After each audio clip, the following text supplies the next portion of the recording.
Hello, everybody. It's the Lit Optimist, and today I'm talking about the Dark Tower, the Gunslinger. And we continue on our journey to the Dark Tower, following Roland, the titular gunslinger, on his quest to come face to face with the Man in Black. I almost read each short story that made up this novel instead, as they were technically released first, but why the fuck would I do that? The stories that were combined are as follows: the Gunslinger, the Way Station, the Oracle, and the Mountains. Uh, the Oracle and the Mountains. That's all one thing. The Gunslinger, the Way Station, the Oracle and the Mountains, the Slow Mutants and the Gunslinger, and the Dark Man. Even though I wasn't as into this novel as I wanted to be, I absolutely love the world of the Dark Tower and how other stories canonically fit into this universe. It truly is King's magnum opus, so I honestly can't wait to read the others and see how his writing grows. Thanks go to Natalie Titus for requesting this novel. That's my cousin. I love her. She says here in the comments, the Gunslinger is definitely the slowest. Good writing, but you just want to get to the action. And I said I just got way too hyped up by you guys and the rest of the fan base.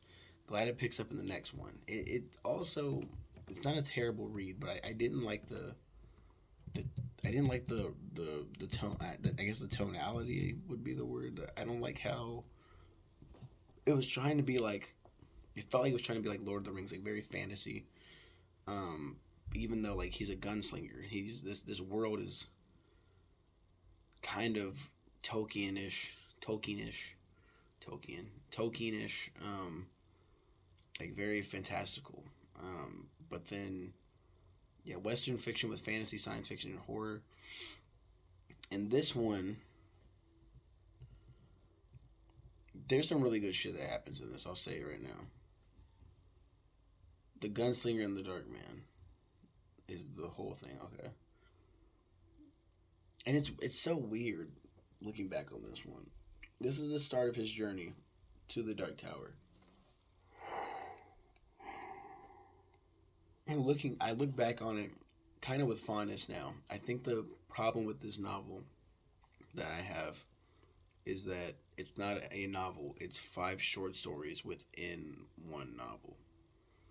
And it's like, okay, fuck,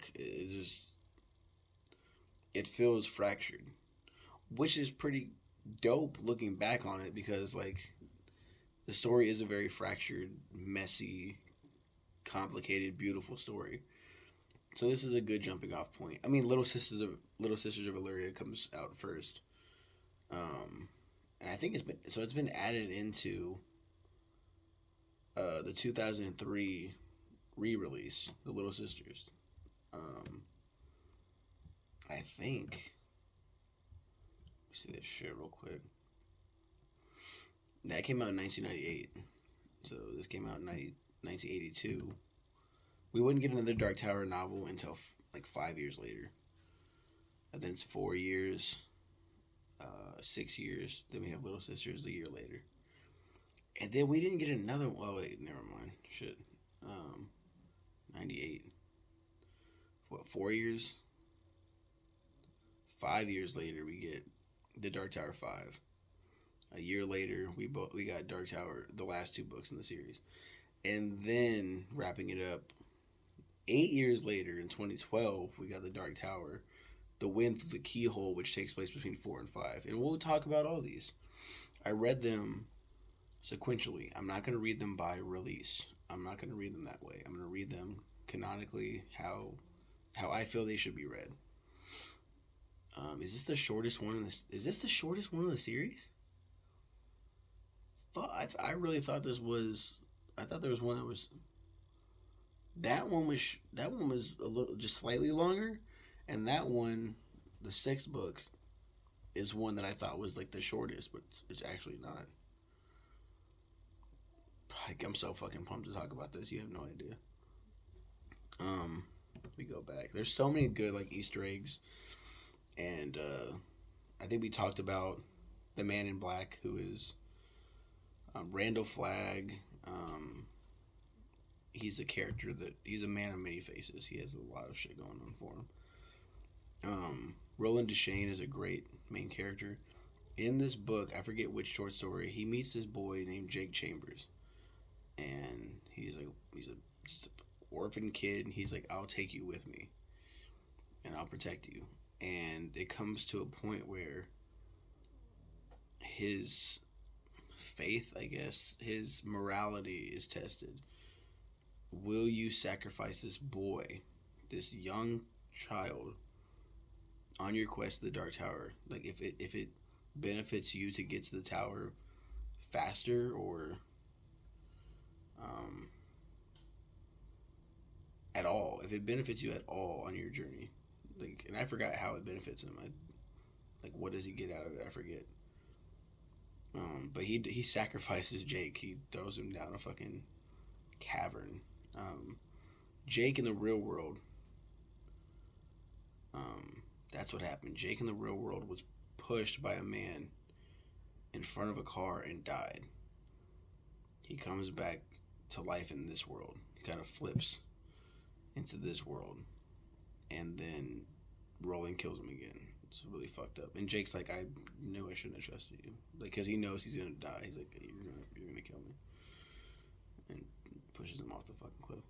Really fucked up. But it's supposed to set the tone of who Roland is as a character, and how addicting and how much he needs this Dark Tower. He needs it.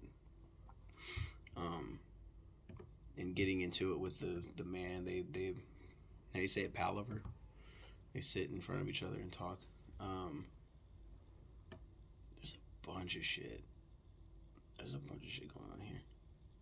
He was originally 9 years old, Jake Chambers was. He was made 10 to 11 years old in the revised edition. Why? Oh, fuck. There's a bunch of shit going on in this. Roland hypnotizes Jake to determine the details of his death and discovers he died in a different universe that appears much closer in nation to our own. He was pushed in front of a car while walking to school in Manhattan. Before they leave, Roland and Jake search for food in a cellar and encounter a demon. Roland masters the demon and takes a jawbone from the hole from which it spoke to him. Where is the... Roland lets Jake fall into the abyss and continue his quest. Introducing my wife. So that's The Dark Tower, The Gunslinger. It's a fantastic book. Don't be. Just grabbing. Ruins everything. Y'all have a good one. Take care. See y'all later.